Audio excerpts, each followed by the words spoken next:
Nintendo heard you weren't buying the $80 Switch 2 games, so they decided to make the old consoles more expensive. What a bunch of geniuses over there. According to a new report, Nintendo is raising the prices on some of their Switch consoles, and for a few of these consoles this increase comes years after their launch. Bro, you guys can't even fix Joy-Con drift and now you want more money for it? What is this, like it's not a bug, it's a feature? Give us more money for drifting Joy-Cons? Hello? I guess Nintendo finally figured out how to fight scalpers. Just become one themselves, and then there you go. However, there is a catch here, so today we're going to jump in and find out exactly which consoles are affected and by how much, and what should you do about this if you're interested in buying a console. But first, what's going on, guys? Cheers. This information was just posted on the official Nintendo website. Nintendo Switch pricing update. Pricing for the original Nintendo Switch family of systems and products will change in the United States based on market conditions, effective August 3rd 2025. These include Nintendo Switch OLED model, Nintendo Switch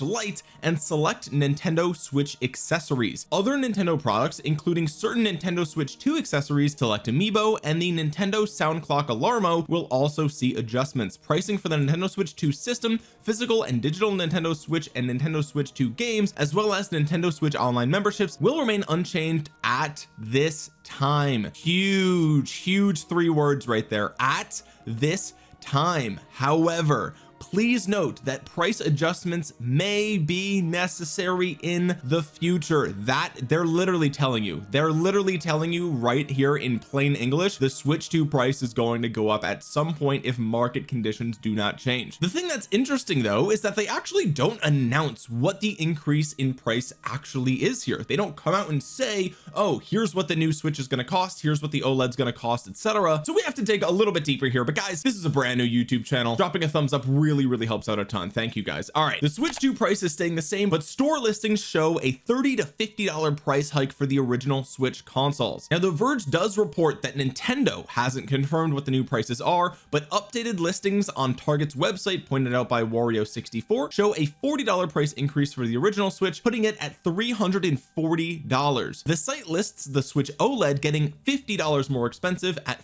$400, while the Switch Lite is priced at $230, a $30 increase. So here's the tweet by Wario64. They attach a screenshot of what they could see on Target's website. So here is the Nintendo Switch with neon blue and neon red Joy-Cons. So this is literally like the launch model, basically. Okay, it's $340. The Switch OLED is $400. The Switch Lite is $230. But here's the thing, right? They actually do link the Target website, and when you click the link, it actually will bring you to the exact listing that they showed. But as you can see, there's actually no change in the pricing on my end, right? So I personally am not seeing this change, which means this may have been a mistake, right? I don't want to jump the gun here and say that these are conclusively the new prices, because again, we just don't have evidence of that, right? This was clearly a screenshot, but it looks like the prices were reverted back to what they were before. So maybe it's the case that these are the prices right now, and then once August 3rd comes around, then they're going to be updated to what these prices are. Like maybe they were just adjusted too early, right? But for right now, the prices do look like they were exactly what they were before. So what the actual prices are going to be after this increase,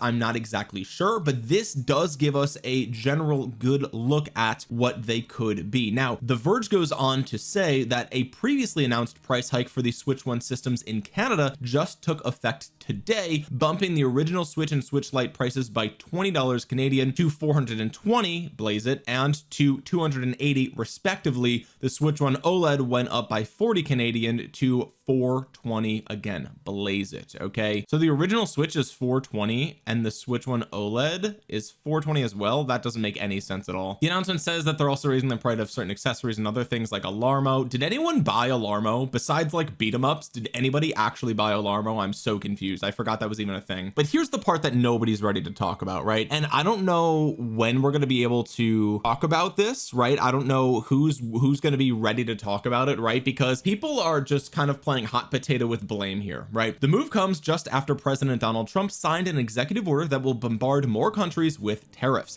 In 2019, Nintendo transferred most of its production away from China and into Vietnam to avoid tariffs, as noted by the New York Times. But now Trump's new round of levies will extend to Vietnam 2 with goods imported from the country facing a 20% fee. So let's break this down, okay? And we're not going to get political in the comments, all right? I'm an adult, you're an adult, I don't care who you voted for, it doesn't matter, right? That's not the point of this. The point is that the price of these consoles is going up in direct response to tariffs. I went to business school, I studied microeconomics, macroeconomics. This is what happens when tariffs are involved. That's not a political statement, that is just that's just what happens, right? Like the evidence forever shows that that's what happens. Everyone who understands this knows that. And also, let's just use a little bit of logic, right? The Nintendo Switch, the original Switch, is how many years old? March 3rd 2017. It's over 8 years old now, okay? So there is quite literally zero reason why Nintendo would raise the price on this console today for a console that is 8 years old, where the successor to the console is already out and on the market. There's literally no reason for Nintendo to raise the price on the original Switch consoles except for tariffs, right? That's the only reason. Now you could make the argument that Nintendo makes billions of dollars and they should just eat the cost of the tariffs, right? Of course you can make that argument, and whether they should do that or not, I'm sure there's somebody at Nintendo whose main job it is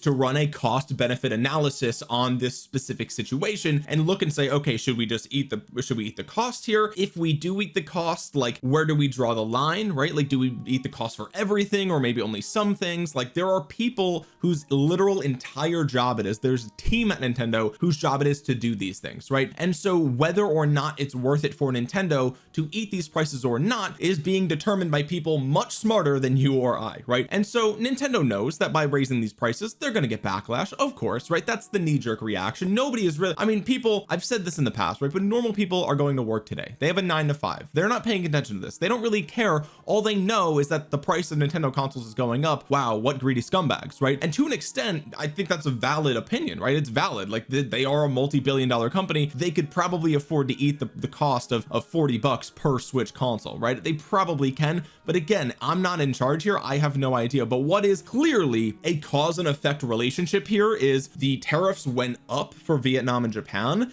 and so the price from things from Vietnam and Japan go up, right? Like that is just cause and effect. That is what actually just happened in front of our very eyes, and Nintendo decided to raise the price of their consoles as a response to that, right? And again, it's a 20% tariff on Vietnam, and if you look at what's the original price of the regular Switch, it's $300. Okay, let's do 300. A 20% increase on that would make it 360, and reports are coming in that it's 340, right? So it's like they ate some of the tariffs but not all of the tariffs here, according to the, I mean, just a very simple calculation. The Switch Lite would be up to 40, it's actually 230. So I mean, you could see how we could just do the math and come to the, I mean, it's obvious, right? Like this is clearly what happened. They saw the increase in tariffs, they decided, okay, we're going to pass most of that on to the consumer, because that's what businesses always do in these situations, right? They do the cost benefit analysis, and that's why these prices are going up. But here's the other thing, right? And this is where Nintendo low-key uses this to their benefit, right? This is the kicker, and that is that there's still a group of people that say that the Switch 2 is still too expensive, right? They look at it, it's $450 or $500 with a game, whether you get it with Mario Kart, whether you get it with Legend CA, they're looking at it as a $450 to $500 price for the new console, and they're saying, oh, that's a little bit too expensive. So what Nintendo is doing is they're saying, okay, well, this holiday season we want to make the Switch 2 the most appealing console that Nintendo has to offer, right? They don't want people going out and buying the Switch Lite, they don't want people going out and buying an OLED model to play Legend ZA, they don't want that, right? No, they want to push as many of their new consoles as possible. And so what they're doing here, as I mean, according to them, is they're raising the prices of the older stuff, which shrinks the gap in price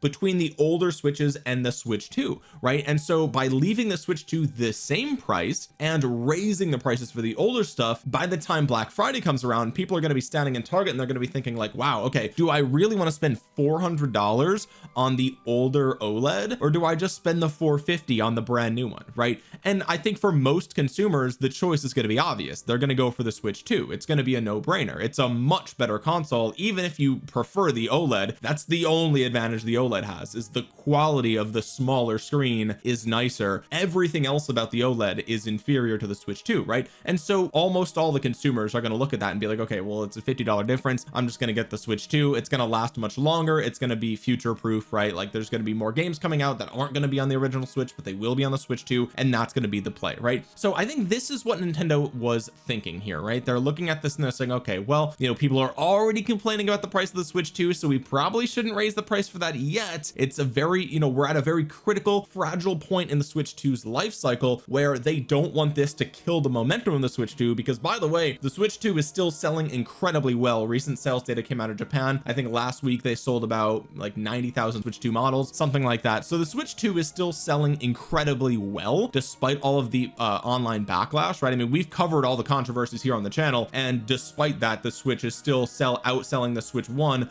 at a 2-to-1 ratio in Japan. So it's like, I mean, what are we talking about, right? Like no matter how we feel about this, the data and the facts are that the Switch 2 is still selling like hotcakes, ladies and gentlemen. So it's going to be really interesting to see how this actually plays out, especially because as recently as like 3 to 4 weeks ago, the Switch OLED was $100 off over on Woot. This was reported on by Geekspan, saying that the price went down to $250, and here you can see another screenshot from 2 months ago that the Switch OLED was $250 here as well. I mean, yeah, if you go to the website now, it's completely sold out, it's completely gone. So those of you that recently snagged a Switch OLED for $250, the timing was impeccable for you. Like that could not have played out better. But for everyone else who waited, now the prices are going up, right? So here's the thing, what can you do about this, right? What can you as a consumer do about this? Well, first of all, if you want to save money, the best thing that you can do is start to invest in retro games. Okay, I'm not even kidding. If you already have a Switch 1, if you already have a Wii, a Wii U, a PlayStation 2, an original Xbox, a 360, this right now in 2025 is a fantastic time to start to buy some of the cheaper older games that you never got a chance to play when you were growing up, right? Like I'm not even kidding. This is the best, this is the golden age for those of us that have a back catalog of games that are physical games, or maybe on your Steam, in your Steam library from, you know, remember the Steam summer sale in 2022, you bought those 3 games and you never played them, right? Like this is when you should be jumping into your back catalog, because the prices of these things are going up, right?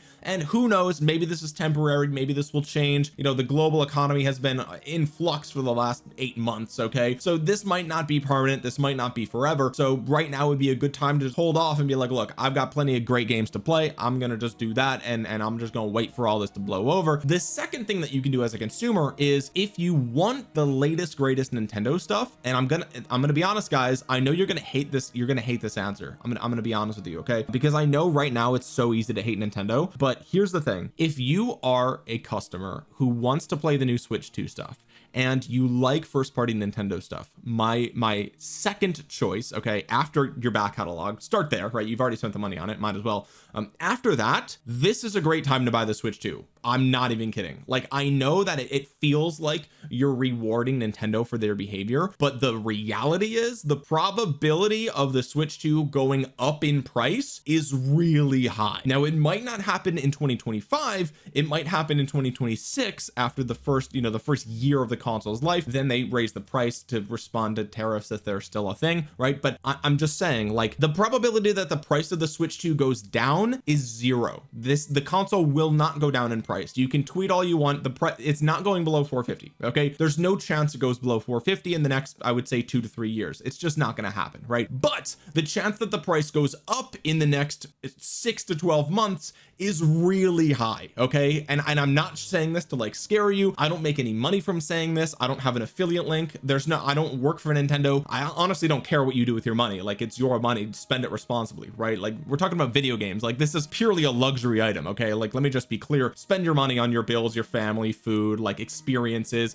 like all that. So do that first before you spend money on video games, right? I'm not a financial advisor, but like that's common sense, right? Like put money in your savings account and put it in stocks, bonds, whatever. But my point is, if you're in the market for a Switch 2, then the only thing that can happen over the next year or so is that the price goes up, right? It ain't gonna come down. The best case scenario for you is that it stays the same over the next 12 months, and maybe you want to take that gamble, right? Like maybe there's just not enough games out for it right now to justify it, whatever the case might be. That's fine, right? But I'm warning you, okay? I'm warning you now, and I'm going to come back to this video in 3, 6, 9 months when they raise the price. I'm going to be like, hey, I told you so. They put this here. Please note price adjustments may be necessary in the future. They've already said this is the second time Nintendo has said this, okay? So they are preparing you for a price increase for the Switch 2. It's probably going to happen, okay? Things are looking like that's going to happen at some point, whether it's in 2 months or 12 months. It's probably going to happen. So I'm telling you right now, I know it's easy to hate Nintendo. I know you don't want to reward them for raising their prices, but at the end of the day, if you want to Switch 2, you want to play Donkey Kong Bonanza, you want to play whatever, you know, Hyrule Warriors, whatever,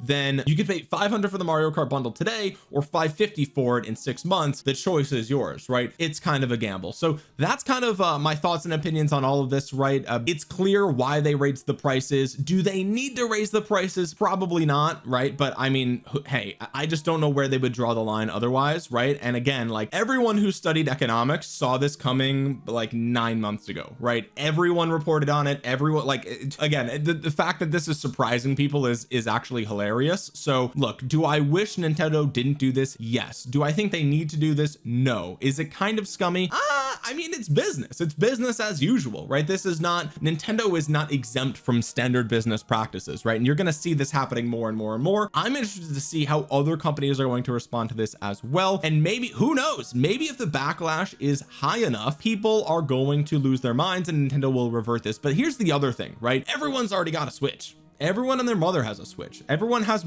there are lots of people with 2 of them, right? They have a regular Switch and a Switch Lite for travel, or they have a regular Switch that they leave docked and they have an OLED for when they're playing handheld, right? A lot of people have 2 of them. So at this point, like, who is this really affecting? Like, if you're just now getting a regular Switch 8 years into its life cycle, it's just like, there's barely anybody who's affected by this at all, right? Like, if we look at last week's sales data from Japan, and I know that this doesn't affect Japanese, you know, the Japanese market at all, right? But if you look at just how few people are buying the Switch right now in Japan, the numbers are probably even lower in the United States, to be honest with you. The regular Switch sold 2,500 units, Switch Lite was 4,700, OLED was 7,300. Like, this is in Japan, right? But I bet in the US it's either the same or lower, right? Like, no one's buying the Switch right now compared to the Switch 2. The Switch 2 popped off last week. So yeah, I don't know. The truth is that this probably doesn't affect that many people if we're being honest with ourselves, but I think the Switch 2 is going to go up in price. I'm warning you now. You know it, I know it, everyone knows it. It's probably going to happen. But guys, let me know what you think in the comment section below. While you're down there, drop a thumbs up on it. Really helps out the channel a ton, helps get this video out to the YouTube algorithm so other people might see it and learn about this. Subscribe to the channel if you're new here. Click the bell to be notified the next time I upload a video. And with that being said, guys, thank you so much for watching. This has been Omniarch. I will talk to you guys again soon. Peace.